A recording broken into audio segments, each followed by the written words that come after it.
Final gather settings are very important to the look of your rendering, so we need to spend some time getting familiar with the nuts and bolts of how final gather settings work. So what you see here is a rendering with just the draft preset for final gather. And if you look closely, you'll see there's a weird circle right here. That's actually a final gather point that's causing issues with our rendering. So we want to go in and tweak this so that we can clean this up. So I'm going to go into the render setup window to the indirect illumination tab, and we're going to spend some time looking at these parameters here. So the first ones we're going to see here are the initial final gather point density and the raise per final gather point. So the point density is the number of initial points that are sampled here. So in other words, final gather is view dependent. That means that you're going to get different results to your final gather depending upon the view. So it samples the scene from the point of view of the camera, and it goes through and it creates that kind of mosaic effect that you've seen. The initial sampling detail is controlled through this setting.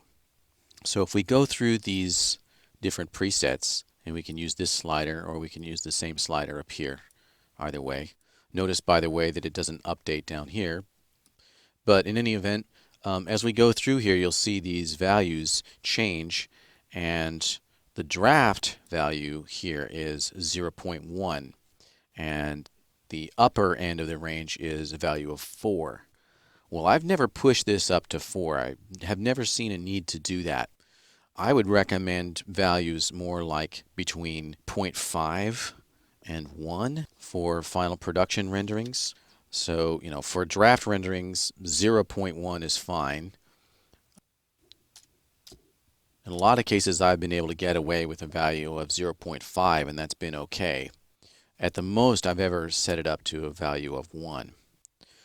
I'm not changing the other parameters just yet, but let's see what just changing that from 0.1 to 1.0 accomplishes.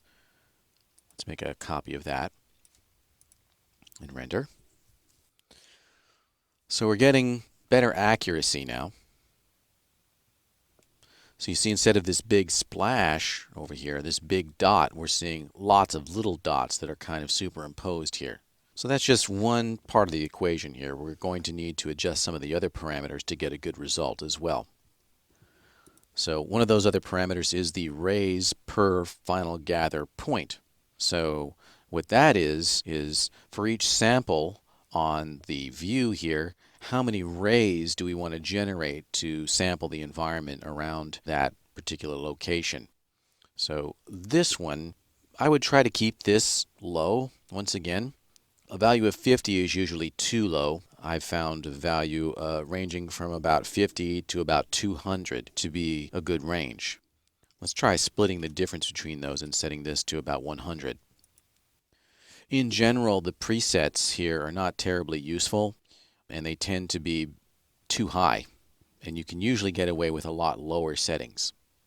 So now you'll see we're getting more samples and more sort of splash as a result of those samples. And if I increase this up to 200 and re-render, it's going to sort of spread out. And as I increase that value, we're going to get more accurate renderings. Now, we've still got a lot of garbage in here, but we're going to deal with that as well.